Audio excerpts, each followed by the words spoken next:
Corona. শোনো, তুমি আমাকে ভরসা करो ना। ये वाला कोरोना नहीं, ये एक वायरस है और जानलेवा भी है। इसका शुरुआत 2019 में हुआ और लगभग दुनिया के सारे लोगों का 2020 बर्बाद कर दिया। कईयों को बेरोजगार कर दिया, कई गरीबों को और गरीब बना दिया, कितनों की खुशियां छीन ली, कितनों को बीमार कर दिया और कितनों को तो मौत की नींद सुला दिया। ये वो कोरोना है, इसे हल्के में ना लें। तो चलिए शुरू करते हैं आज का ये वीडियो। हेलो दोस्तों, मैं हूं शिशिर राज और आप देख रहे हैं साइंसिस। कोरोना वायरस के बारे में जानने से पहले हम वायरस के बारे में जान लेते हैं। वायरस सूक्ष्म विषाणुओं को कहते हैं जो कि तभी एक्टिव होता है जब किसी जीव के जिंदा सेल से इंटरैक्ट करता है, चाहे वो जीव कोई जानवर हो, कोई इंसान हो, पेड़ पौधे हो या फिर कोई बैक्टीरिया ही क्यों ना हो। कोई भी वायरस से बचा हुआ नहीं है। तो अब कोरोना के बारे में जानते हैं। कोरोना नाम इसीलिए पड़ा क्योंकि उसके निकले हुए स्पाइक्स किसी क्राउन यानी मुकुट जैसा प्रतीत होता है। कोरोना वायरस को लगभग 4 भागों में बांटा गया है, अल्फा, बीटा, गामा और डेल्टा, जिनमें से इंसानों में सिर्फ 2 तरह के कोरोना पाए जाते हैं, अल्फा और बीटा। अब इंसानों में कोरोना वायरस के 6 स्पीसीज पाए जाते हैं, जिनमें से एक स्पीसीज का 2 रूप है। तो कुल मिलाकर इंसानों में 7 तरह के कोरोना वायरस पाए जाते हैं। 7 में से 4 तरह का कोरोना वायरस ऐसा है जो कि इंसानों में आते जाता रहता है और इनके आने से छोटे मोटे सिम्टम्स होते हैं, जैसे कि हल्की फुल्की सर्दी। ये हमें उतना नुकसान नहीं पहुंचाता है, इसीलिए हमें पता भी नहीं चलता कि कब आया और कब गया। ये जनरली बच्चों और जवान लोगों में होता है और ठंड के समय होता है। पर बाकी के जो 3 कोरोना वायरस होते हैं वो घातक होता है और कोविड-19 उन्हीं तीनों में से एक है। कोविड-19 जो कि अभी वाला कोरोना है, उसको SARS-CoV-2 के नाम से भी जाना जाता है, जिसका मतलब होता है severe acute respiratory syndrome corona virus 2, जिसको SARS-CoV-2 इसलिए भी कहा जाता है क्योंकि इसके पिछले वाला कोरोना भी कुछ इसी के जैसा। कोविड-19 का सबसे पहला केस चाइना के वुहान प्रांत में दिसंबर 2019 में मिला और इसके बाद ये पूरी दुनिया में फैल गया। वर्ल्ड हेल्थ ऑर्गेनाइजेशन यानी कि WHO 30 जनवरी 2020 को इसे खतरनाक बताया और इससे सतर्क रहने को कहा और फिर 11 मार्च 2020 को WHO ने इसे एक महामारी घोषित किया यानी कि पैंडेमिक। उसके बाद कई देशों ने लॉकडाउन घोषित कर दिया। अब ये फैलता कैसे है और इससे बचने के तरीके क्या क्या हैं, पहले उसके बारे में जान लेते हैं। ये वायरस सीधा हमारे लंग्स को टारगेट बनाता है और ये आपके फेफड़ों में जाने के बाद अपना संख्या बढ़ाता है और फिर वहीं से आपके शरीर में तबाही मचाना चालू कर देता है। चूंकि ये आपके फेफड़ों में होता है, इसके वजह से आपको सर्दी हो जाती है और आप छींकते हैं और ये आपके छींक के जरिए आपके शरीर से निकलकर पास बैठे इंसान के सांस के जरिए उसके फेफड़ों में चला जाता है और उसको भी बीमार कर देता है। आप छींकते हैं तो आपकी छींक की बूंदें किसी वस्तु जैसे कि मग, गेट का हैंडल, नल और इन सब चीजों पे गिरता है और जब कोई दूसरा व्यक्ति उसे छूता है और जब अपने हाथ से अपने चेहरे को छूता है तो उस जरिए से वो वायरस उस इंसान के अंदर चला जाता है। तो इससे बचने के लिए मास्क का उपयोग करें ताकि वायरस आपके अंदर है तो छींकते वक्त बाहर ना फैले और कोई अगर बाहर से छींकता है तो वो वायरस आपके अंदर ना चला जाए। हर थोड़े देर में साबुन से हाथ धोए। उससे क्या होगा, दरअसल साबुन वायरस के ऊपर के परत को खत्म कर देता है और वायरस इस वजह से मर जाता है। बाहर मत निकले जब तक इमरजेंसी ना हो, क्या पता किसी को कोरोना हो और आपको भी हो जाए। लोगों से दूरी बनाए रखें, कम से कम 1 मीटर की।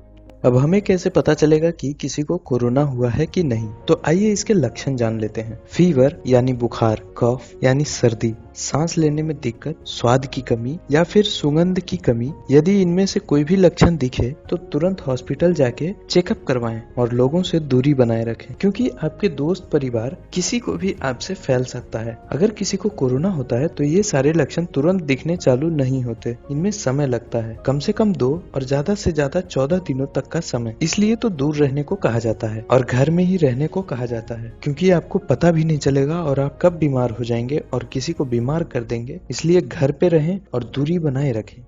ये पता करने के लिए कि आपको कोरोना है कि नहीं, RRT-PCR और CT इमेजिंग का प्रयोग किया जाता है। और बात रहा इसके ट्रीटमेंट का, तो अभी तक इसकी कोई भी वैक्सीन बनके तैयार नहीं हुआ है और ना ही कोई दवा इस पे असर कर रहा है। अभी सिर्फ सिम्टोमेटिक एंड सपोर्टिव ट्रीटमेंट को काम में लिया जा रहा है। ये क्या होता है वो भी मैं बता देता हूँ। इसमें जो जो तकलीफें हो रही है सिर्फ उसका इलाज किया जाता है। मतलब अगर आपको सर्दी है तो आपको सर्दी की दवाई दी जाती है, और अगर जो आपको सांस लेने में दिक्कत हो रही है तो वेंटिलेटर का प्रयोग में लिया जाता है। साइंटिस्ट लगे हुए हैं इसकी वैक्सीन बनाने में और आशा है जल्द ही इसका वैक्सीन बनकर रेडी हो जाएगा।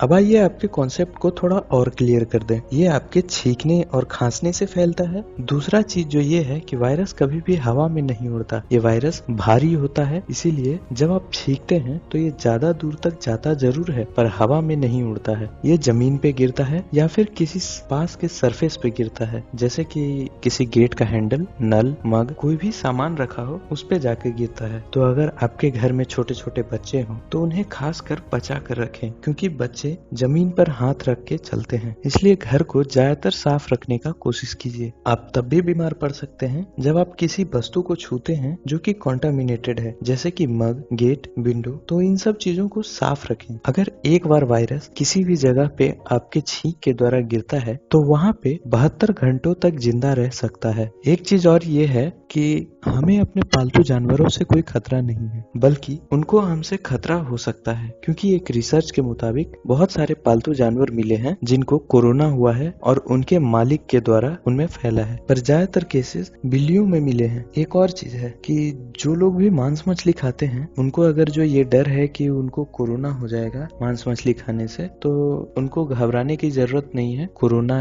ऐसे ही किसी मांस मछली से नहीं फैलता है, ये सिर्फ जंगली जानवरों से फैलता है, जैसे कि चमगादड़। तो आप चमगादड़ ना खाएं, पर आप मुर्गा मछली खा सकते हैं, इससे कोई दिक्कत नहीं है। एक और बात थी, ज्यादातर लोग फल सब्जी खरीदने से हिचकिचा रहे हैं। उन्हें लगता है कि अगर किसी दुकानदार को कोरोना हुआ रहेगा और हम उसके यहाँ से सब्जी खरीदेंगे तो उसका जो वायरस है वो उस सब्जी में चला जाएगा और हम बीमार पड़ जाएंगे। तो हाँ, एक चीज आपको ध्यान रखना है, सब्जी को धो के खाना है। सब्जी के अगर जो सरफेस पे गिरा रहेगा तो आपको कोरोना हो सकता है, पर आपको खाने से कोरोना कभी नहीं होगा, क्योंकि हमारे पेट में एसिड पाया जाता है, HCl, बहुत स्ट्रॉन्ग एसिड होता है जो कि वायरस को आसानी से मार देता है। और दूसरा चीज, ये वायरस सिर्फ आपके लंग्स में पनपता है, आपके पेट में नहीं। इसको आपके लंग्स में पनपने का सही माहौल मिलता है, आपके पेट में इसको बिल्कुल भी सही माहौल नहीं मिलता है। इसलिए ये आपको खाने से कोई दिक्कत नहीं होगा। आप खाना खाइए, थोड़ा अगर जो एहतियात बरतना चाहते हैं तो आप खाना थोड़ा ज्यादा गर्म करके खाइए, और नॉर्मली खाना खाने से आपको कोरोना नहीं हो सकता। कई नौजवान इस भ्रम में होते हैं कि ये तो